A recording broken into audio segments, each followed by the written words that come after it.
तो hello guys, क्या हाल चाल। आज हम एक्सप्लेन करने जा रहे हैं वन पीस का एपिसोड नंबर 390। तो एपिसोड की शुरुआत होती है एपिसोड के नाम से, जहां हमें दिखाया जाता है कि फ्रैंकी और उसॉप मिलकर शिप के अंदर कोला भर रहे होते हैं। फ्रैंकी बोलता है, शिप को मेंटेन करना मेरी ड्यूटी है, इसलिए मैं यहाँ पर इसको कोला फिल कर रहा हूँ। उसॉप कहता है, हाँ मैं भी यहाँ रहकर तुम्हारी मदद करना चाहता हूँ। शिप पर हम 3 ही हैं। सांजी, तुम भी क्यों नहीं हमारी मदद करते हो और फिर हम जा सकते हैं जहाँ घूमने जाना हो। सांजी, नहीं मैं नहीं कर सकता, मैं इंतज़ार कर रहा हूँ किसी का। जब वो यहाँ पे आएगी तब मैं यहाँ से शॉपिंग करने के लिए जाऊँगा। उसॉप, क्यों? सांजी, क्योंकि मेरे प्यारी नामी ने कहा था। और तभी फ्लैशबैक का सीन दिखाया जाता है जिसमें नामी बोल रही होती है कि मैं करूँ तो क्या करूँ, शिप पर खजाना भरा हुआ है, अगर मैं यहाँ से गई तो कोई इसे लूट लेगा। क्या कोई योद्धा है जो मेरे लिए इसकी रक्षा करे? तभी सांजी पीछे से कूदता है, कहता है, टडा, मैं रक्षा करूँगा। उसॉप, तो बेसिकली नामी ने तुम्हें यूज़ किया है। सांजी, अरे मैं तो प्यार का गुलाम हूँ। तभी जोरो डेक पर कूदता है और नीचे कूद के जाने लग जाता है। सब कहते हैं, हे जोरो, कहाँ जा रहे हो, वापस आओ। तभी जोरो कहता है कि मैं वॉक करने जा रहा हूँ। दोनों कहते हैं, स्टॉप, ये आर्किपेलागो है, तुम्हारी हिम्मत कैसे हुई यहाँ से बाहर जाने की? तुम हमेशा गुम हो जाते हो। जोरो, मैं नहीं गुम होऊंगा, तुम पागल मत बनो। यहाँ सब पेड़ों पर नंबर लिखा हुआ है, कोई बच्चा भी इन नंबरों को पढ़कर रास्ता ढूंढ लेगा। उसॉप, मुझे पता नहीं था कि तुम इतने स्मार्ट भी हो। सांजी, हमने तुम्हें हल्के में लिया, बाय बाय, तुम जा सकते हो। अगर तुम्हें रास्ता भटक जाए तो ज़रूर किसी से रास्ता पूछ लेना, अपने आप पर भरोसा करके कहीं भी मत मुड़ जाना। जोरो गुस्से में बोलता है, ये क्या बातें कर रहे हैं, मुझे बस इन नंबरों को याद रखना है और ये नंबर है 1। और तभी वहाँ से बड़बड़ाते हुए चला जाता है। और तभी हम देखते हैं कि बबल्स वहाँ से हटते हैं और पता लगता है कि वो 1 नहीं 41 था। तभी सीन शिफ्ट होता है दूसरे ग्रुप पर, जहाँ हाचिन बता रहा होता है कि वर्ल्ड नोबल्स को ही सेलेस्टियल ड्रैगन कहा जाता है और वो इतने हाईली पावरफुल हैं कि वो अपने ऊपर मास्क पहन के रखते हैं ताकि सेम हवा में सांस ना ले। कुछ भी हो जाए पर तुम उनसे पंगा नहीं लोगे, मुझे प्रॉमिस करो। लूफी कहता है, हाँ हाँ ठीक है।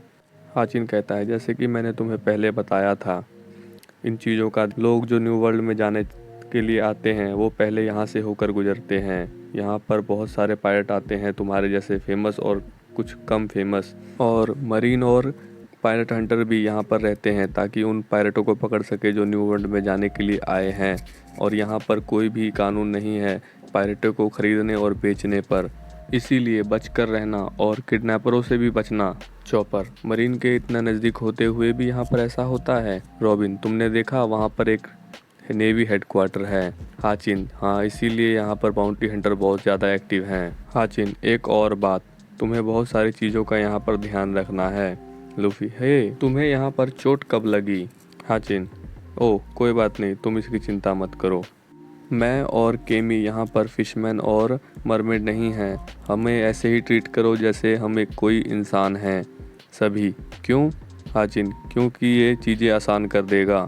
रॉबिन, अगर हम किसी शहर में हों तो हमें वैसा ही करना चाहिए जैसा उस वहाँ के सिटीजन करने को कहे, तो बस ऑक्टोपस की बात मानो। लूफी, तभी लूफी को बबल के अंदर घुसता दिखाया जाता है और लूफी कहता है, देखो मैं तो इसके अंदर आ गया। और सभी देख के कहते हैं, वाह ये तो ऑसम है। तभी एक दुकान वाला कहता है कि इसको भी अंदर कर लो, तुम्हें बस पैडल मारना है और तुम आगे जाने लग जाओगे। लूफी कहता है, अरे ये तो आगे जाने लग गई, और कहता है, वाह ये तो मज़ा आ रहा है। सभी देखकर खुश हो जाते हैं। ये आर्किपेलागो का फेमस बबल बाइक है, तुम इसे 500 में रेंट और 10,000 बेरिस में खरीद सकते हो। हाचिन, नहीं हम इसे रेंट पर लेंगे। लूफी, मैं इसे खरीदना चाहता हूँ। चॉपर, मैं भी। हाचिन, तुम नहीं खरीदोगे। लूफी, नहीं मेरे पैसे हैं, मैं खरीद कर रहूँगा। हाचिन बोलता है, इसे खरीदने का कोई फ़ायदा नहीं, मैं तुम्हें बाद में बता दूंगा। और दुकान वाले को बोलता है, मुझे 2 और बबल बाइक रेंट पर चाहिए। और तभी हमें दिखाया जाता है कि सब बबल बाइक पर राइड कर रहे होते हैं और कहते हैं, ये तो बहुत मज़ेदार है। यहाँ पर तो अलग अलग तरह के बबल बाइक थे। तभी ब्रुक कहता है, मुझे तो अब गाने का मन कर रहा है। अभी भी जिद कर रहा होता है बबल बाइक खरीदने के लिए। तभी हाचिन बोलता है कि तुम्हें याद है जब तुम बबल के ऊपर चढ़ते चढ़ते पेड़ों के ऊपर चले गए थे और तुम वहाँ से नीचे गिर गए थे? लूफी बोलता है, ओह एक्चुअली हाँ, मैं उन बबलों के ऊपर चढ़ता हुआ पेड़ों के ऊपर चला गया था और वो अचानक से फूट गए और मैं नीचे गिर गया था। हाजिन, क्योंकि तुम साबा ओडी आर्किपेलागो के क्लाइमेट से बाहर चले गए थे। ये बबल सिर्फ यहीं काम करते हैं। रॉबिन, इसका मतलब बबल बाइक खरीदने का कोई फ़ायदा नहीं। हाचिन, तुमने सही कहा। जो नए नए लोग यहाँ आते हैं वो बबल बाइक खरीदने की गलती करते हैं। ये एक डर्टी बिजनेस, तुम्हें बस बाइक को रेंट ही करना चाहिए। लूफी चिल्लाता है, नहीं, मैं फिर भी एक खरीदूंगा क्योंकि मुझे इससे एक्सप्लेशन से कोई फ़र्क नहीं पड़ता। नामी लूफी से कहती है, तुम्हें समझ में नहीं आ रहा, ये बबल यहाँ से बाहर जाते ही फट जाएंगे और ये एक मिस्टीरियस बात है। तो लूफी चिल्ला कहता है, तो तुमने मुझे पहले क्यों नहीं बताया? नामी चिल्ला के बोलती है, हम यही तो बता रहे थे तुम्हें। तभी केमी बोलती है, ये बबल फिशमैन आइलैंड पर भी काम करते हैं। तभी सब कहते हैं कि हमें फिशमैन आइलैंड पे जल्द से जल्दी जाना है, मुझसे इंतज़ार नहीं हो रहा।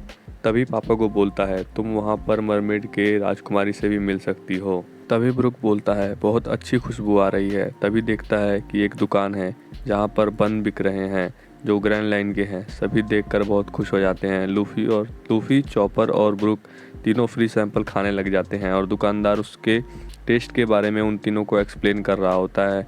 तभी ब्रुक अपना सारा फ्री पीस खा लेता है और कहता है, क्या मैं इन्हें भी खोल कर खा सकता हूँ? और दुकान वाला चिल्ला के सबको बोलता है, तुम्हें पहले ख़रीदना पड़ेगा। तभी सब ग्रोव नंबर 35 पर तक पहुँच जाते हैं और बातचीत कर रहे होते हैं। तभी हमें बताया जाता है कि राउंड बिल्डिंग कैसे बनाई जाती है, बबल पर मेटल अलॉय पेंट करके। तभी लूफी, चॉपर और ब्रुक काफ़ी बन पैक करवा कर जा रहे होते हैं। तभी नामी बोलती है, देखो उधर तो शॉपिंग मॉल है।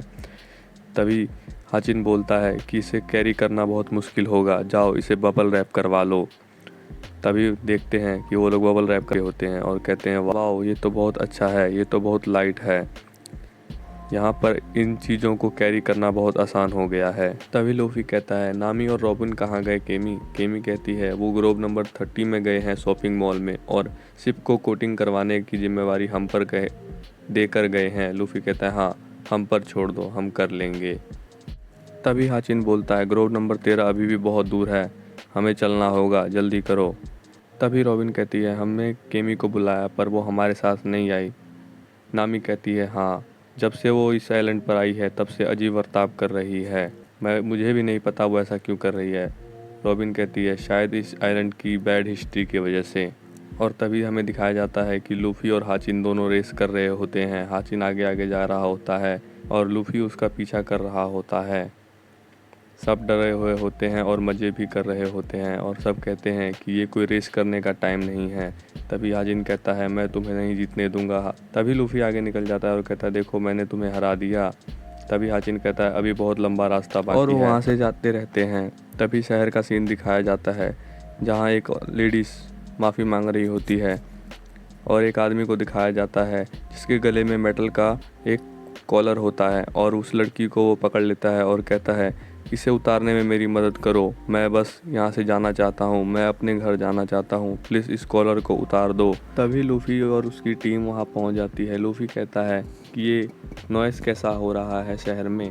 तभी उस आदमी को फिर से दिखाया जाता है जो कहता है, मैं तुम्हारे आगे हाथ जोड़ता हूँ, प्लीज़ मुझे जाने, कुछ भी करो, मुझे यहाँ से आज़ाद करो, मुझे कुछ भी दो जिससे मैं इस कॉलर को ब्रेक कर सकूँ, कुछ भी, जैसे कोई आरी या कुल्हाड़ी, कुछ भी। और वो उस लड़की को कहता है, मैं किसी को नुकसान नहीं पहुंचाना चाहता और उस लड़की को दूर फेंक देता है। कहता है, मैं न्यू वर्ल्ड में अब और नहीं जाना चाहता, मैं अपने बीवी बच्चों के पास वापस घर जाना चाहता हूँ, कोई मेरी मदद करो प्लीज़। तभी लूफी और उसकी टीम वहाँ पहुँचती है। हाचिन कहता है, बीच में मत पड़ना, ये पक्का कोई पायरेट है जिसको किडनैपरों ने पकड़ा और उसके बाद उसे बेच दिया। ये पक्का अपने मालिक के साथ आया होगा और फिर यहाँ से भागने की कोशिश कर रहा होगा, पर इसे पता है यहाँ से भागना नामुमकिन है। और तभी एक साउंड की आवाज़ आने लग जाती है उस कॉलर में से। सब डर जाते हैं। चॉपर कहता है, ये कैसा साउंड है, प्लीज़ कोई इस कॉलर को निकालो। वो चिल्लाता रहता है। तभी केमी कहती है, स्टॉप स्टॉप। तभी वो पायरेट रोने लग जाता है और अचानक से बम फूट जाता है जो कि उसके कॉलर में होता है। लूफी चौंक जाता है और कहता है, ये क्या हुआ? तभी वो पायरेट धुएं में से बाहर निकल कर आता है और ज़मीन पर गिर जाता है। हाचिन बोलता है, उसके गले में स्लेव कॉलर लगा था, अगर उसे कोई निकालने की कोशिश करे तो वो फट जाता है। तभी ब्रुक डर जाता है और कहता है हमें उसकी मदद करनी चाहिए। तभी पापा को पीछे से आता है और कहता है कि तुमने प्रॉमिस किया था कि तुम किसी भी चीज़ में इन्वॉल्व नहीं होगे। तभी चॉपर चिल्ला के बोलता है कि ये जगह तो बहुत अजीब है। तभी केमी कहती है हाजिन मुझे डर लग रहा है। हाजिन कहता है इट्स ओके, बस तुम्हें शांत रहना होगा। तभी हाजिन लूफी से कहता है कि बबल बैग से नीचे उतरो, मैंने जैसा कहा वैसा जल्दी करो। तभी लूफी कहता है ठीक है, बस इस बार ही करूँगा। तभी सब आदमी कहते हैं वो लोग आ गए, वो लोग आ गए। सभी झुकने लग जाते हैं। लूफी कहता है कि सेलेस्टियल ड्रैगन, ये कौन है और ये कहाँ से आ रहे हैं। तभी हाजिन उसका सर पकड़ के उसे झुका देता है और कहता है उनकी आंखों में मत देखना, सिर्फ नीचे देखते रहो, जैसा कह रहा हूँ वैसे करो, और तुम लोग भी गाइस। और सब बैठ जाते हैं। तभी वहाँ से एक कुत्ता आता है और उस मरे हुए आदमी के ऊपर मूतने लग जाता है। तभी हमें दिखाया जाता है कि 2 सेलेस्टियल ड्रैगन वहाँ आ रहे होते हैं अपने गार्ड और नौकर के साथ। तभी उसकी बेटी उसे कहती है पापा ये वाला स्लेव तो बहुत ही बेकार था, मुझे दूसरा चाहिए, और वो उसे पैरों से मारने लग जाती है। सब देखते रहते हैं लेकिन कोई कुछ नहीं बोलता। लूफी गुस्से में बोलता है कि अब तो वो कुछ हिल भी नहीं पा रहा, फिर भी क्यों। तभी वो सेलेस्टियल ड्रैगन की बेटी बोलती है कि तुम्हें देखकर मुझे चिढ़ हो रही है, और उसे गोली मार देता है। लूफी गुस्से में उठने लग जाता है पर हाजिन उसे रोक लेता है। तभी सेलेस्टियल ड्रैगन वापस जाने लगते हैं और कहते हैं मुझे वीक इंसान पसंद नहीं है। तभी हाजिन लूफी को कहता है शांत हो जाओ, यहाँ पर नेवी है। तभी बाद का सीन दिखाया जाता है जहाँ सब बैठकर आराम कर रहे होते हैं। ब्रुक कहता है कि क्या तुम चाय लोगे केमी। केमी मना कर देती है। तभी सब कहते हैं कि वो पायलट तो आसानी से उस बूढ़े आदमी और उसकी बेटी को मार सकता था, फिर उसने मारा क्यों नहीं। तभी पापा को बोलता है कि एक सेलेस्टियल ड्रैगन को मारना मतलब एक एडमिरल को यहाँ पर बुलाना। तभी लूफी कहता है क्या, एक एडमिरल, जैसे कि आकोजी। पापा को बोलता है आका नेनू या किजारू, कोई भी आ सकता है, कोई नहीं जानता। और बोलता है नेवी हेडक्वार्टर यहाँ से बहुत नज़दीक है। तभी ब्रुक पूछता है कि इनको इतना हाई और सो माइटी क्यों माना जाता है। क्योंकि ये क्रिएटर के ब्लड लाइन से हैं। क्रिएटर वो हैं जिन 20 राजाओं ने मिलकर वर्ल्ड गवर्नमेंट ऑर्गेनाइजेशन बनाया था 800 साल पहले। ये उन्हीं के वंशज हैं, इसीलिए उन्हें सेलेस्टियल ड्रैगन कहा गया। लूफी बोलता है सेलेस्टियल ड्रैगन, हाँ। तभी हमें दिखाया जाता है कि पेड़ के ऊपर से कुछ लोग उनको देख रहे होते हैं और कहते हैं हाँ ये वही है, कोई शक नहीं, स्ट्रॉ हैट लूफी, 300 मिलियन बैरी। और तभी एपिसोड ये यहीं ख़त्म हो जाता है।